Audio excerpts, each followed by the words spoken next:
أعوذ بالله من الشيطان الرجيم بسم الله الرحمن الرحيم الحمد للہ رب العالمین والصلاة والسلام علی نبینا محمد وعلی آلہ وصحبہ اجمعین اما بعد۔ آج ہم الدرر البہیہ کے ساتھ ہیں، اور یہ امام شوکانی رحمہ اللہ کی عظیم الشان کتاب ہے جس کا موضوع فقہی احکام و مسائل ہیں، لیکن اس کتاب میں کسی خاص مسئلے کا اہتمام نہیں کیا گیا، بلکہ کتاب و سنت کے مطابق جن مسائل کو راجح سمجھا گیا ان کا تذکرہ کر دیا گیا۔ ہمارا موضوع چل رہا ہے غسل کا۔ سب سے پہلے ہم نے اس بارے میں پڑھا تھا کہ کب کب غسل واجب ہوتا ہے۔ دوسرا ہمارا درس تھا غسل کے تعلق سے کہ غسل میں طریقہ کار کیا ہے، غسل کے دوران کون سی چیزیں واجب ہیں، ضروری ہیں، اور کون سی چیزیں سنت ہیں۔ اور آج ہمارا موضوع یہ ہے کہ کب کب غسل واجب تو نہیں ہے لیکن مستحب ہے، مشروع ہے، افضل ہے، بہتر ہے، سنت ہے۔ چنانچہ امام شوکانی رحمہ اللہ فرماتے ہیں وَيُشْرَعُ لِصَلَاةِ الْجُمُعَةِ وَلِلْعِيدَيْنِ وَلِمَنْ غَسَّلَ مَيِّتًا وَلِلْإِحْرَامِ وَلِدُخُولِ مکہ، کہ نماز جمعہ کے لیے غسل مشروع ہے، یعنی کہ سنت ہے، مستحب ہے، افضل ہے۔ اب ہم دیکھیں گے کہ کیا سب علماء کرام کا یہی موقف ہے جو امام شوکانی نے بیان کیا ہے؟ تو یاد رہے کہ جمعہ کی نماز کے لیے جو غسل کیا جاتا ہے اس کے بارے میں علماء کرام کے دو قول ہیں۔ پہلا قول یہ ہے کہ یہ واجب ہے، اور یہ قول ہے جناب ابو ہریرہ رضی اللہ تعالیٰ عنہ کا، عمار بن یاسر کا، ابو سعید خدری کا، حسن بصری کا، اور یہی موقف ہے ایک روایت کے مطابق امام مالک کا، اور یہی موقف ہے امام احمد بن حنبل رحمہ اللہ کا۔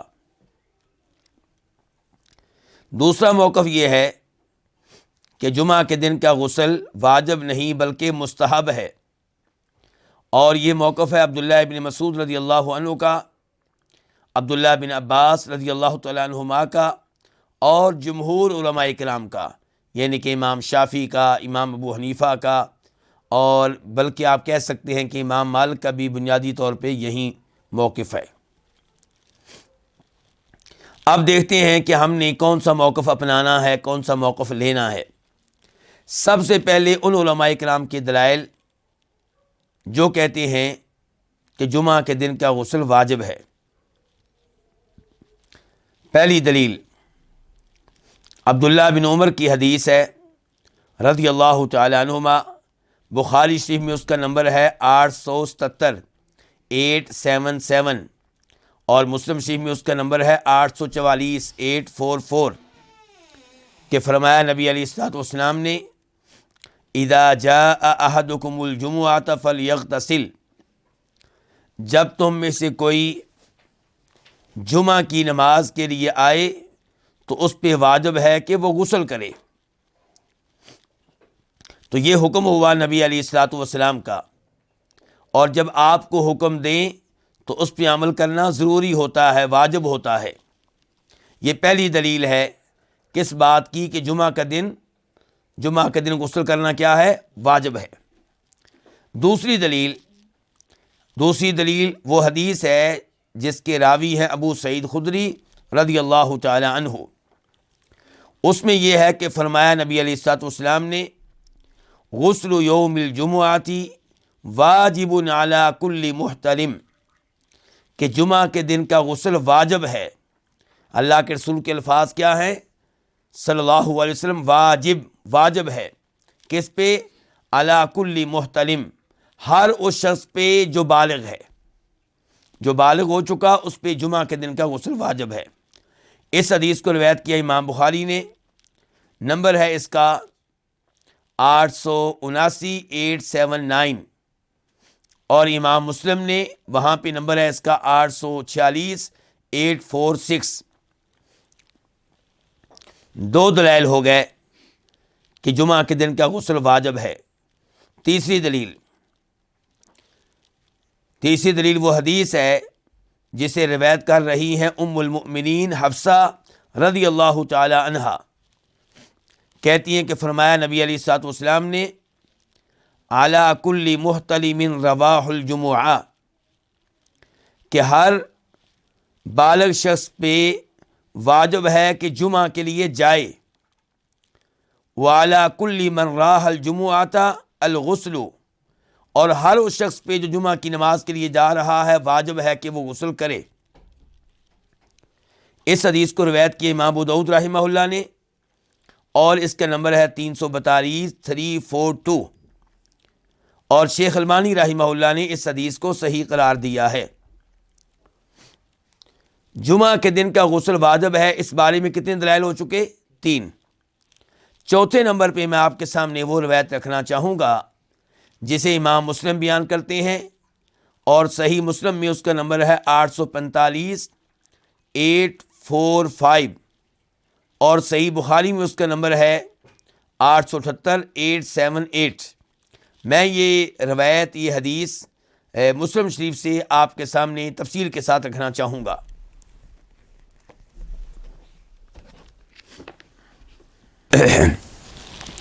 تو یہ مسلم شریف سے حدیث میں آپ کے سامنے رکھ رہا ہوں، ویسے یہ صحیح بخاری میں بھی ہے، اور اس کے راوی ہیں جناب ابو ہریرہ رضی اللہ عنہ، اور نمبر ہے مسلم شریف میں اس کا 845 845۔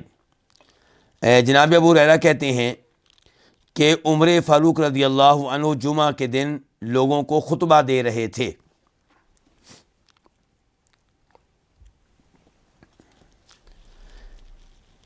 تب عثمان بن عفان رضی اللہ عنہ داخل ہوئے مسجد میں، یعنی خطبہ شروع ہو چکا ہے اور عثمان بن عفان رضی اللہ عنہ داخل ہوئے ہیں۔ تو عمر فاروق رضی اللہ تعالیٰ عنہ نے جناب عثمان کا نام لیے بغیر اشارے کے انداز میں کہا، ما بال رجال یتأخرون بعد النداء، ان لوگوں کا کیا حال ہے جو اذان کے بعد آتے ہیں، اذان کے بعد بھی لیٹ آتے ہیں۔ تو جناب عثمان نے آگے سے کہا، یا امیر المؤمنین ما زدت حین سمعت النداء ان توضأت ثم اقبلت۔ جناب عثمان کا انداز دیکھیے، انہوں نے جناب عمر فاروق کے اس اشارے کو اپنی توہین نہیں سمجھا، اپنی بے عزتی خیال نہیں کیا، بلکہ جانتے ہیں کہ وہ ہمارے حکمران ہیں، اور حکمران وہ ہم سے پوچھ سکتا ہے کہ آپ نماز میں کیوں لیٹ آئے، آپ جمعہ کی نماز میں کیوں لیٹ آئے۔ تو کہتے ہیں آگے سے عثمان کہ اے امیر المؤمنین، اے مومنوں کے امیر، میں نے اس سے زیادہ کچھ نہیں کیا کہ جو ہی میں نے اذان سنی وضو کیا اور میں آ گیا۔ تو عمر فاروق کہنے لگے، والوضوء ایضاً، اچھا صرف وضو کر کے آپ آئے ہیں؟ الم تسمعوا رسول اللہ صلی اللہ علیہ وسلم یقول، کیا آپ نے نبی علیہ الصلوۃ والسلام کی حدیث نہیں سنی کہ اذا جاء احدکم الی الجمعہ، جب تم میں سے کوئی جمعہ کے لیے آئے فلیغتسل، تو اس کو چاہیے کہ غسل کرے۔ تو آپ کیا سمجھے ہیں جناب عمر فاروق جناب عثمان کی باہمی گفتگو سے اور اس حدیث سے کہ جمعہ کا غسل واجب ہے؟ اسی لیے تو جناب عمر فاروق ڈانٹنے کے انداز میں کہہ رہے ہیں کہ آپ صرف وضو کر کے آئے ہیں۔ اگر جمعہ کا غسل مستحب ہوتا، واجب نہ ہوتا، تو جناب عمر فاروق ان پہ یوں انکار نہ کرتے۔ اور یہی واقعہ عبداللہ بن عمر بھی بیان کرتے ہیں، عبداللہ بن عمر بھی بیان کرتے ہیں کہ والد گرامی خطبہ دے رہے تھے، تو ایک صاحب داخل ہوئے نبی علیہ السلام کے صحابہ کرام میں سے۔ تو جناب عمر فاروق نے کہا، یہ کون سا وقت ہے جمعہ کی نماز میں آنے کا؟ تو وہ صحابی کہنے لگے کہ آج میں مصروف ہو گیا تھا، اذان سن کے میں اپنے گھر بھی نہیں گیا، صرف میں نے وضو کیا اور آ گیا ہوں۔ جناب عمر فاروق کہنے لگے، صرف وضو کیا ہے، جب کہ آپ کو پتہ ہے کہ اللہ کے رسول علیہ الصلوۃ والسلام غسل کا حکم دیا کرتے تھے۔ تو یہاں سے آپ اندازہ لگا سکتے ہیں کہ جمعہ کا غسل کیا ہے؟ واجب ہے، جبکہ امام شوکانی نے اس کو یہاں پہ ذکر کیا ہے اس موضوع میں، اس جگہ جہاں وہ ذکر کر رہے ہیں وہ غسل جو واجب نہیں ہے بلکہ کیا ہے؟ مستحب ہیں۔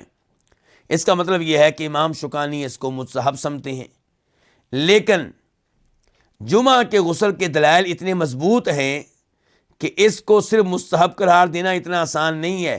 اسی لیے یہی امام شوکانی اپنی کسی کتاب میں جمعہ کے غسل کو واجب قرار دیتے ہیں اور کسی کتاب میں اس کو مستحب قرار دیتے ہیں۔ تو یہاں پہ مستحب قرار دیا ہے اور کسی اور کتاب میں اس کو کیا قرار دیا ہے؟ واجب قرار دیا ہے۔ جو مستحب قرار دیتے ہیں ان کی دلیل کیا ہے؟ آئیے اب ان کی دلیل کی طرف چلتے ہیں۔ حدیث ہے ابو داؤد شریف کی، نمبر ہے 354 354، ترمذی میں بھی حدیث آئی ہے، نمبر ہے 497 497۔ راوی ہے سمرہ بن جندب رضی اللہ عنہ کہ فرمایا نبی صلی اللہ علیہ وسلم نے، من توضأ یوم الجمعۃ فبہا ونعمت، کہ جس نے جمعہ کے دن غسل کیا، جس نے جمعہ کے دن وضو کیا، جس نے جمعہ کے دن وضو کیا تو اس نے سنت پہ عمل کیا، ونعمت، اور یہ بہت اچھا کام ہے جو اس نے کیا، ومن اغتسل، اور جس نے غسل کیا، فالغسل افضل، تو غسل زیادہ بہتر ہے۔ کیا الفاظ ہیں؟ غسل، اس کا مطلب ہے کہ واجب نہیں ہے۔ جس نے غسل کیا تو غسل زیادہ بہتر ہے۔ تو یہ وہ الفاظ ہیں جن کی وجہ سے اکثر علماء کرام یہ کہتے ہیں کہ جمعہ کے دن کا غسل واجب نہیں بلکہ مستحب ہے، افضل ہے۔ یہ حدیث جو ہے اس کو شیخ البانی رحمہ اللہ نے حسن درجے کی قرار دیا ہے، قابل قبول اور معتبر قرار دیا ہے، لیکن کئی دیگر علماء کرام نے ضعیف قرار دیا ہے۔ تو اب خلاصہ کیا ہوا؟ خلاصہ یہ ہے کہ یوں لگتا ہے کہ غسل واجب ہی ہے۔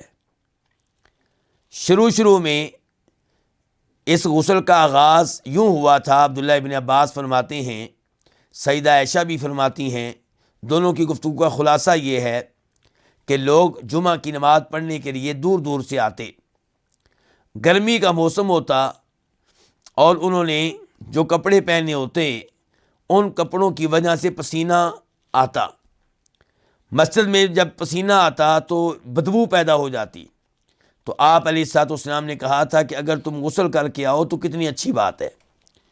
تو شروع میں آپ نے ترغیب دی ہے تو لوگ غسل کر کے آنے لگے، لیکن بعد میں یہ احادیث بتا رہی ہیں کہ جیسے آپ نے غسل کو واجب قرار دیا ہو۔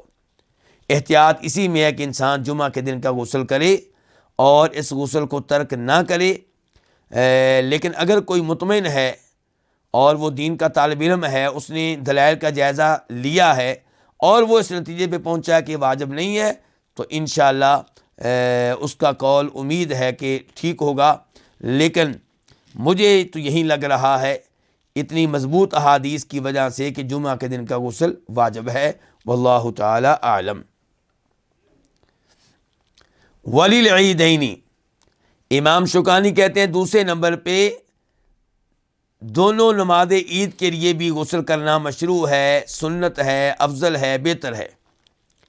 دونوں عیدیں کون سی؟ عید الفطر اور عید الاضحیٰ۔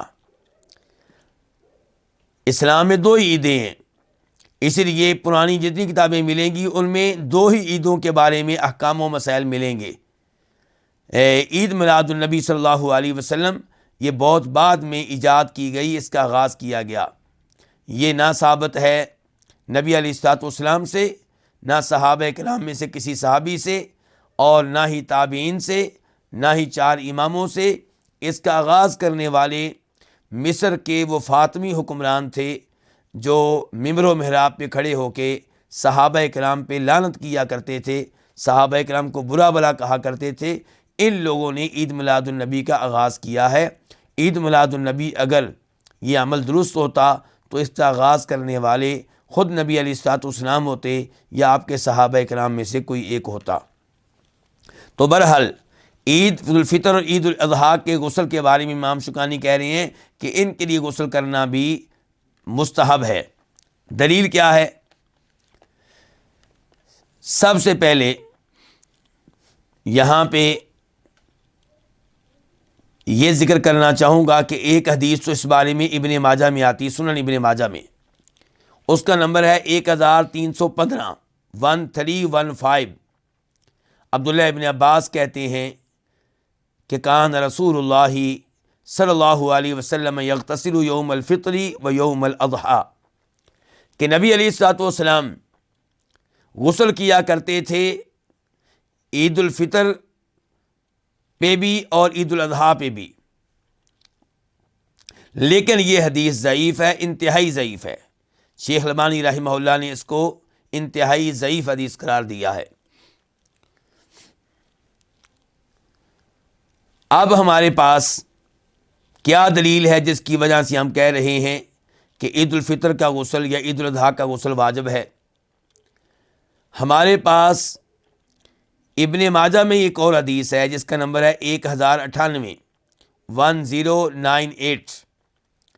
راوی ہیں اس کے عبداللہ ابن عباس، کہتے ہیں کہ نبی علیہ الصلوۃ والسلام نے ارشاد فرمایا ان ھذا یوم عید جعلہ اللہ للمسلمین، یہ عید کا دن ہے۔ کس کے بارے میں آپ کہہ رہے ہیں؟ جمعہ کے دن کے بارے میں توجہ چاہوں گا میں آپ کی۔ اللہ کے نبی علیہ السلام جمعہ کے دن کے بارے میں کہہ رہے ہیں کہ کون سا دن ہے؟ عید کا دن ہے۔ اس کو اللہ نے مسلمانوں کے لیے عید بنایا ہے۔ آگے بڑھنے سے پہلے یہاں پہ سوال پیدا ہوگا، ابھی تو ہم کہہ رہے تھے اسلام میں 2 عیدیں ہیں، تو اللہ کے نبی تو جمعہ کے دن کو بھی عید قرار دے رہے ہیں، تو اب 3 عیدیں ہو گئیں۔ کیوں جی، کیا جواب ہے آپ لوگوں کے پاس اس چیز کا؟ ہم بات کر رہے تھے ان عیدوں کی جو سالانہ ہیں، اور یہ جمعہ کے دن کی جو عید ہے یہ سالانہ نہیں، یہ ہفتہ وار ہے۔ تو سالانہ عیدوں کی بات ہو رہی، وہ کتنی ہیں؟ 2 ہیں، جن کو باقاعدہ عید کے طور پہ منایا جاتا ہے، وہ 2 ہی ہیں۔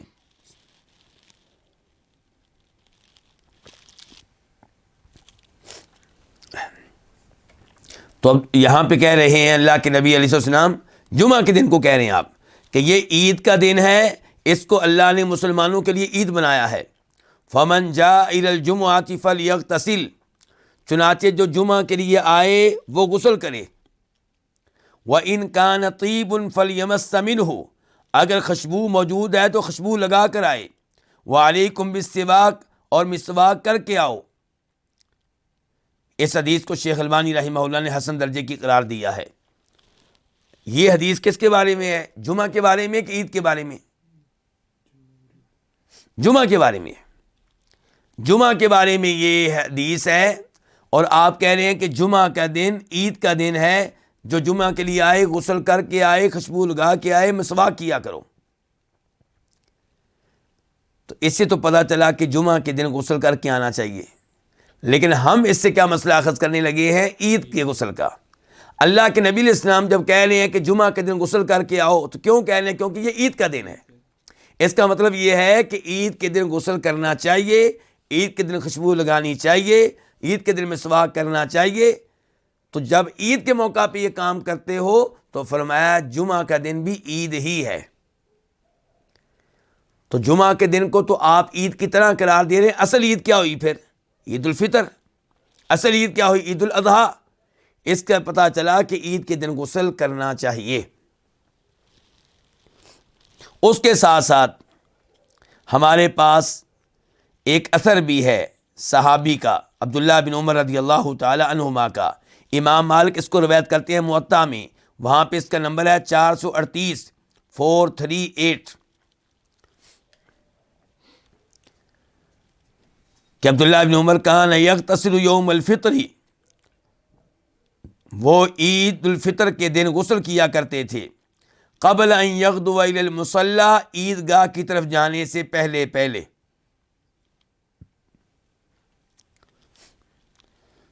تو خلاصہ کلام یہ ہوا کہ عید الفطر کے لیے، عید الاضحیٰ کے لیے غسل کرنا کیا ہے؟ مستحب ہے، افضل ہے، بہتر ہے۔ تیسرے نمبر پہ فرماتے ہیں امام شوکانی وَلِمَنْ غَسَّلَ مَيِّتًا، اور اس کے لیے بھی غسل کرنا مستحب ہے، سنت ہے، مشروع ہے، جو کسی میت کو غسل دے۔ اس مسئلے کی کیا دلیل ہے جی؟ امام ابو داؤد رحمہ اللہ روایت کرتے ہیں، نمبر ہے 3161، 3161، اور امام ترمذی روایت کرتے ہیں، نمبر ہے 993، 993، امام ابن ماجہ روایت کرتے ہیں، نمبر ہے 1463، 1463۔ راوی ہیں جناب ابو ہریرہ رضی اللہ تعالی عنہ کہ فرمایا نبی علیہ الصلوۃ والسلام نے، من غسل المیت فلیغتسل، جو میت کو غسل دے اسے چاہیے کہ غسل کرے، ومن حملہ، جو میت کو اٹھائے، فلیتوضا، اسے چاہیے کہ وضو کرے۔ اب یہ حدیث صحیح ہے، اور یہاں پہ آپ کے الفاظ کیا ہیں؟ فلیغتسل، یہ امر کے الفاظ ہیں، آرڈر کے الفاظ ہیں، اور جب اللہ کے نبی آرڈر دیں صلی اللہ علیہ وسلم تو اس پہ عمل کرنا افضل ہوتا ہے کہ واجب ہوتا ہے؟ واجب ہوتا ہے۔ تو ہم نے پھر یہاں پہ کیوں کہا، امام شوکانی نے کیوں کہا کہ میت کو غسل دینا واجب نہیں بلکہ مستحب ہے؟ تو ہمارے پاس اس کی دلیل ہے الگ سے۔ دلیل کیا ہے؟ سنن دارقطنی روایت کا نمبر 1820، 1820، عبداللہ بن عمر فرماتے ہیں رضی اللہ تعالیٰ عنہما، کننا نغسل المیت، ہم میت کو غسل دیا کرتے تھے، فمنا من یغتسل، تو کوئی ہم میں سے غسل کرتا، ومنا من لا یغتسل، اور کوئی ہم میں سے غسل نہ کرتا۔ اس کا مطلب یہ ہے کہ صحابہ کرام نے نبی علیہ السلام کی حدیث سے کیا سمجھا کہ یہ حدیث وجوب کے لیے نہیں ہے بلکہ استحباب کے لیے ہے۔ اور عبداللہ بن عباس کہتے ہیں، اور ان کی روایت بہقی میں آئی ہے، امام حاکم اپنے المستدرک میں روایت کرتے ہیں کہ لیس علیکم فی غسل میتکم غسل، کہ جب تم میت کو غسل دو تو اس کی وجہ سے تمہارے اوپر غسل جو ہے وہ فرض نہیں ہے، کیونکہ تمہاری میت پلید نہیں ہے، تمہارے لیے اتنا کافی ہے کہ اپنے ہاتھوں کو دھو لو۔ تو اس سے بھی پتہ چلا کہ میت کو غسل دینے کی وجہ سے غسل کرنا واجب نہیں ہے، البتہ افضل ہے، بہتر ہے، کر لینا چاہیے۔ چوتھے نمبر پہ وللاحرامی، امام شوکانی کہتے ہیں کہ جب آپ حج اور عمرے کا احرام باندھیں، حج یا عمرے کی نیت کریں، تو تب بھی غسل کرنا مستحب ہے، افضل ہے، مشروع ہے، یعنی کہ واجب نہیں ہے۔ یہاں پہ بھی سوال اٹھے گا کہ کیسے انہوں نے کہہ دیا کہ یہ افضل ہے، مشروع ہے، دلیل کیا ہے؟ دلیل وہ حدیث ہے جسے امام مسلم رحمہ اللہ روایت کرتے ہیں، اور مسلم شریف میں اس کا نمبر ہے 1209، 1209۔ راویہ ہیں سیدہ عائشہ رضی اللہ تعالی عنہا، کہتی ہیں کہ نفست اسماء بنت عمیس بمحمد بن ابی بکر، اسماء بنت امیس انہوں نے جنم دیا محمد بن ابو بکر کو، بالشجرہ، درخت والی جگہ پہ، یعنی کہ مقام ذوالحلیفہ۔ فامر رسول اللہ صلی اللہ علیہ وسلم ابا بکر، تو نبی علیہ الصلوۃ والسلام نے ابو بکر کو حکم دیا کہ یامرھا، وہ اپنی بیگم سے کہیں، ان تغتسل، کہ ان کی بیگم غسل کرے، وتحل، اور پھر وہ نیت کر لے، تلبیہ پڑھ لے، یعنی کہ پھر وہ احرام میں داخل ہو سکتی ہے، لیکن اس سے پہلے کیا کرنا ہوگا؟ غسل کرنا ہوگا۔ تو ہو سکتا ہے کسی کے ذہن میں آئے کہ یہ نفاس کا غسل ہے۔ نفاس کس کو کہتے ہیں؟ اس خون کو کہتے ہیں جو عورت کو بچہ جنم دینے کے بعد یا جنم دینے کے موقع پہ آیا کرتا ہے۔ تو ہو سکتا ہے کوئی کہے کہ یہ وہ والا غسل تھا، نہیں، یہ وہ والا غسل نہیں تھا، کیونکہ وہ خون تو بعد میں بند ہوگا، ابھی تو بند نہیں ہوا، وہ تو جاری ہے۔ تو اس کے باوجود آپ کہہ رہے ہیں کہ غسل کر لیں اور احرام میں داخل ہو جائیں، اس کا مطلب یہ ہے کہ یہ غسل احرام کی وجہ سے ہے، تو احرام کی وجہ سے غسل کرنا چاہیے، اس کا اہتمام کرنا بڑی اچھی بات ہے۔ اور یہاں پہ میں آپ کی توجہ ایک اور بات کی طرف بھی مبذول کرنا چاہوں گا۔ اسماء بنت امیس کس کی وائف ہیں؟ ابو بکر صدیق رضی اللہ عنہ کی۔ کیا یہ سیدہ عائشہ کی والدہ ہیں؟ نہیں۔ سیدہ اسماء کی والدہ ہیں؟ نہیں۔ یہ ابو بکر صدیق کی وہ وائف ہیں جن سے انہوں نے بعد میں شادی کی۔ کب؟ جب اسماء بنت امیس کے پہلے خامد فوت ہوئے تھے، جن کا نام کیا تھا؟ جعفر طیار۔ جعفر طیار جناب علی کے بھائی، تو اسماء بنت امیس جناب علی کی کیا لگی؟ بابی۔ تو جب وہ فوت ہوئے تو ان سے شادی کی ہے جناب ابو بکر صدیق رضی اللہ تعالی عنہ نے، اور یہ شادی ہوئی ہے نبی علیہ السلام کے زمانے میں۔ جب ابو بکر صدیق فوت ہوئے ہیں تو ان سے شادی کی ہے جناب علی نے۔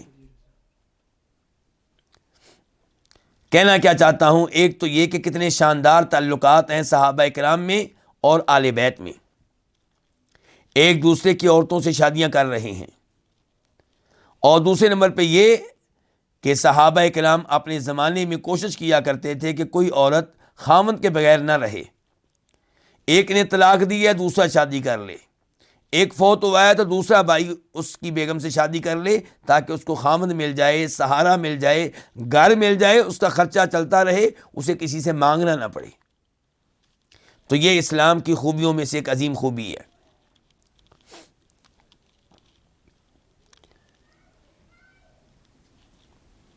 اس کے بعد امام شوکانی کہتے ہیں ولی دخول مکہ، اور مکہ میں داخل ہونے کی وجہ سے بھی غسل کرنا چاہیے۔ مکہ میں آپ داخل ہو رہے ہیں تو اس سے پہلے غسل کریں، یہ بھی سنت ہے نبی علیہ الصلوۃ والسلام کی۔ کیا دلیل ہے اس کی؟ اس کی دلیل وہ حدیث ہے جسے امام مسلم روایت کرتے ہیں، اور نمبر ہے اس کا 1257، 1257۔ نافع کہتے ہیں، نافع کون ہے؟ عبداللہ بن عمر رضی اللہ عنہما کے آزاد کردہ غلام۔ کہتے ہیں کہ عبداللہ بن عمر کان لا یقدم مکہ الا بات بذی طویٰ۔ عبداللہ بن عمر جب بھی مکہ آتے تو مکہ میں داخل ہونے سے پہلے وادی ذی طویٰ میں رات گزارتے، حتیٰ یصبح، صبح تک ادھر ہی رہتے، ویغتسل، پھر غسل کرتے، ثم یدخل مکہ نہارا، پھر مکہ میں دن کے وقت داخل ہوتے، ویذکر، اور وہ کہتے تھے عن نبی صلی اللہ علیہ وسلم انہ فعلہ، کہ یہ جو کچھ میں کر رہا ہوں یہ کیا کرتے تھے کون؟ نبی علیہ الصلوۃ والسلام۔ تو اسے پتہ چلا کہ مکہ میں داخل ہونے کے لیے غسل کرنا چاہیے۔ اس حدیث کو امام مسلم نے بھی روایت کیا، جیسا کہ بتا چکا ہوں، امام بخاری نے بھی۔ صحیح بخاری میں اس کا نمبر کیا؟ 1573، 1573۔ امام شوکانی نے اب کتنے مواقع ذکر کیے ہیں جن کے لیے غسل کرنا مستحب ہے؟ نمبر 1 نماز جمعہ کے لیے، نمبر 2 عیدین کے لیے، نمبر 3 وہ آدمی جس نے میت کو غسل دیا ہے وہ غسل کرے، نمبر 4 احرام کے لیے، نمبر 5 مکہ میں داخل ہونے کے لیے۔ لیکن کچھ اور مواقع بھی ہیں جن کا حدیث میں تذکرہ آیا ہے، تو میں چاہوں گا کہ ان میں سے چند ایک میں آپ کے سامنے رکھ دوں۔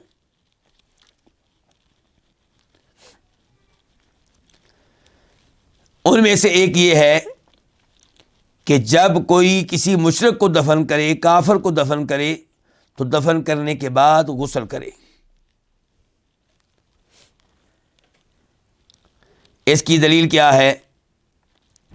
جناب علی کی حدیث ہے، امیر المؤمنین جناب علی رضی اللہ تعالی عنہ، کہ وہ نبی علیہ الصلوۃ والسلام کے پاس آئے اور آپ سے کہا کہ میرے والد ابو طالب فوت ہو گئے ہیں۔ تو آپ علیہ السلام نے کہا کہ اذهب، جاؤ، فواریہ، ان کو دفن کر دو، ان کے کوئی جنازہ نہیں۔ قال، جناب علی کہتے ہیں انہ مات مشرکا، میرے والد گرامی فوت ہوئے تھے تو اسلام پہ فوت نہیں ہوئے، کفر پہ فوت ہوئے۔ تو آپ نے کہا کہ اذهب فوالیہ، جاؤ ان کو دفن کر دو. کہتے ہیں فلما والیتہ، جب میں نے ان کو دفن کیا تو رجعت الیہ، اللہ کے نبی علیہ السلام کے پاس آیا تو آپ نے مجھ سے کہا اغتسل، اب غسل کرو. تو اس سے پتہ چلا کہ اگر کسی غیر مسلم کو دفن کیا ہے تو اس کے بعد غسل کرنا چاہیے، اور یہ واجب نہیں ہے بلکہ کیا ہے، افضل ہے، بہتر ہے. اس حدیث کو روایت کی امام ابو داؤد رحمہ اللہ نے. نمبر ہے اس کا 3214، 3214.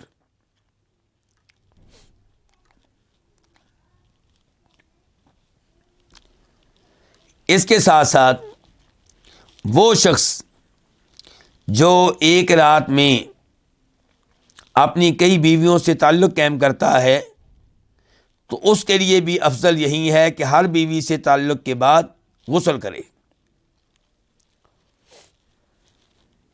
دلیل کیا ہے؟ ابو داؤد شریف کی حدیث ہے، نمبر ہے 219 شیخ البانی رحمہ اللہ نے اس کو حسن درجے کی حدیث قرار دیا ہے. ابو رافع کہتے ہیں کہ نبی علیہ الصلوۃ والسلام ایک ہی رات اپنی کئی بیویوں کے پاس گئے، یعنی کہ ان سے تعلق قائم کیا. یغتسل عند ہذہ و عند ہذہ، جس بیوی کے پاس گئے تعلق قائم کیا، اس تعلق کے بعد غسل بھی کیا. اس کا مطلب ہے ایک رات میں کئی بار غسل کیا. ابو رافع کہتے ہیں میں نے کہا اللہ کے رسول الا تجعلہ واحدا، آپ ایک غسل پہ اکتفا نہیں کر لیتے؟ تو آپ نے فرمایا ھذا ازکا و اطیب و اطہر، یہ زیادہ بہتر ہے، زیادہ پاکیزہ ہے اور زیادہ عمدہ ہے. جن جن مواقع پہ غسل کرنا مستحب ہے، افضل ہے، واجب نہیں ہے، ان میں سے ایک یہ ہے کہ وہ عورت جسے خون استحاضہ آتا ہے. کون سا خون آتا ہے جی؟ خون استحاضہ. وہ ہر نماز کے لیے غسل کرے. پہلے تو یہ خون استحاضہ کہتے کس کو ہیں؟ آپ کو پتہ ہے کہ ہر عورت کو ہر مہینے 5 دن 6 دن 7 دن خون آتا ہے، اس کو کیا کہتے ہیں؟ خون حیض. خون حیض آنا عورت کی صحت کی علامت ہے، جوانی کی علامت ہے، اور یہ ٹینشن لینے والی بات نہیں ہے، اور یہ کوئی بیماری نہیں ہے. لیکن اگر ان مخصوص ایام کے علاوہ بھی کسی عورت کو خون آئے تو اس خون کو خون استحاضہ کہتے ہیں. وہ خون فاسد ہے، وہ بیماری ہے، اس کا علاج ہونا چاہیے. عورتیں اس کا علاج کرتی ہیں، اس کی ٹینشن لیتی ہیں، اس کے لیے پریشان ہوتی ہیں، اور کئی مسائل کا ان کو سامنا کرنا پڑتا ہے. تو یہ جو غسل ہے حیض کے علاوہ اسے کہتے ہیں خون استحاضہ. تو اس میں عورت چونکہ پاک ہوتی ہے تو نمازیں پڑھے گی، رمضان کے روزے رکھے گی، اس کا خامد اس سے تعلق قائم کر سکتا ہے. لیکن نمازوں کے لیے وہ طہارت کیسے اختیار کرے گی، اس کے بارے میں کہا گیا ہے کہ افضل یہ ہے کہ وہ ہر نماز کے لیے کیا کرے؟ غسل کرے. واجب نہیں ہے. واجب یہ ہے کہ حیض سے جب فارغ ہو تو ایک غسل کر لے، اس کے بعد ہر نماز کا جب وقت ہو جائے تو وہ استنجا وغیرہ کرے، خون کو صاف کرے، شرمگاہ کے سامنے کچھ چیز رکھے، اور پھر وضو کر کے نماز پڑھ لے، چاہے دوران نماز یہ خون نکلتا رہے. لیکن اگر ہر نماز کے لیے غسل کر لے تو یہ افضل ہے، بہتر ہے. دلیل کیا ہے؟ اور غسل کا طریقہ کیا ہوگا؟ چونکہ ہر نماز کے لیے غسل کرنا مشکل ہے تو کیا کرے؟ زور اثر کی نمازوں کو کیا کر لے؟ جمع. تو ایک غسل ہو جائے گا زور اثر کی نماز کے لیے، اور مغرب عشاء کی نمازوں کو جمع کر لے، غسل ہو جائے گا ان 2 نمازوں کے لیے، اور ایک غسل ہو جائے گا فجر کی نماز کے لیے. حدیث عروہ بن زبیر روایت کرتے ہیں اسماء بنت امیس سے، جن کا اوپر تذکرہ ہوا ہے. وہ کہتی ہیں کہ میں نے کہا اللہ کے رسول کہ فاطمہ بنت حبیش انہیں خون استحاضہ آتا ہے تو وہ نماز نہیں پڑھتی. تو اللہ کے نبی علیہ السلام نے ارشاد فرمایا کہ یہ خون تو شیطان کی طرف سے ہے. ایسی عورت کو چاہیے کہ وہ کسی ٹب میں بیٹھے، اگر وہ دیکھے کہ پانی کے اوپر زردی ہے تو اس کو چاہیے کہ زور اور اثر کے لیے ایک غسل کر لے، مغرب عشاء کے لیے ایک غسل کر لے اور فجر کے لیے ایک غسل کر لے، اور ان کے دوران اگر نماز پڑھنی پڑے تو وضو کر لے۔ یہ حدیث صحیح ہے، اس کو امام ابو داؤد رحمہ اللہ نے روایت کیا ہے، اور اس کا نمبر ہے 296 شیخ البانی رحمہ اللہ نے اس کو حسن درجے کی حدیث قرار دیا ہے۔ تو یہ تھا ہمارا آج کا موضوع، جس سے پتہ چلا کہ کن کن مواقع پہ غسل کرنا افضل ہے، واجب نہیں ہے۔ خلاصہ کلام یہ ہے کہ جمعہ کے دن غسل کرنا افضل ہے بقول امام شوکانی کے، لیکن صحیح بات یہ ہے کہ جمعہ کا غسل جو ہے وہ کیا ہے، واجب ہے۔ دوسرے نمبر پہ نماز عید الفطر کے لیے، نماز عید الاضحیٰ کے لیے غسل کرنا مستحب ہے۔ تیسرے نمبر پہ جو میت کو غسل دے اس کے لیے بہتر یہ ہے کہ وہ خود غسل کرے، اور چوتھے نمبر پہ جو کوئی حج یا عمرے کے احرام میں داخل ہو رہا ہے اس سے پہلے غسل کرے۔ پانچویں نمبر پہ مکہ میں جا رہے ہیں، مکہ میں داخل ہونے سے پہلے غسل کریں۔ چھٹے نمبر پہ کسی کافر کو دفن کیا ہے تو اس کے بعد غسل کریں۔ ساتویں نمبر پہ کسی آدمی کی ایک سے زیادہ بیویاں ہیں، ہر بیوی سے تعلق قائم کرنے کے بعد افضل یہ ہے کہ غسل کرے، پھر دوسری بیگم کے پاس جائے۔ اور آخر میں یہ کہ وہ عورت جسے خون استحاضہ آتا ہے اس کے لیے افضل و بہتر یہ ہے کہ وہ ہر نماز کے لیے غسل کرے، ورنہ کم از کم ظہر عصر کے لیے ایک غسل، مغرب عشاء کے لیے ایک غسل اور فجر کے لیے ایک غسل کر لے۔ اللہ رب العزت سے دعا ہے کہ اللہ تعالی ہمیں طہارت کے یہ احکام، فقہ کے یہ احکام سیکھنے کی توفیق عنایت فرمائے، اور ان کے مطابق زندگی گزارنے کی، عمل پیرا ہونے کی توفیق بخشے۔ اللہ آپ سب کا آنا وقت دینا قبول فرمائے۔ وصلی اللہ تعالی علی نبینا محمد وعلی آلہ وصحبہ اجمعین۔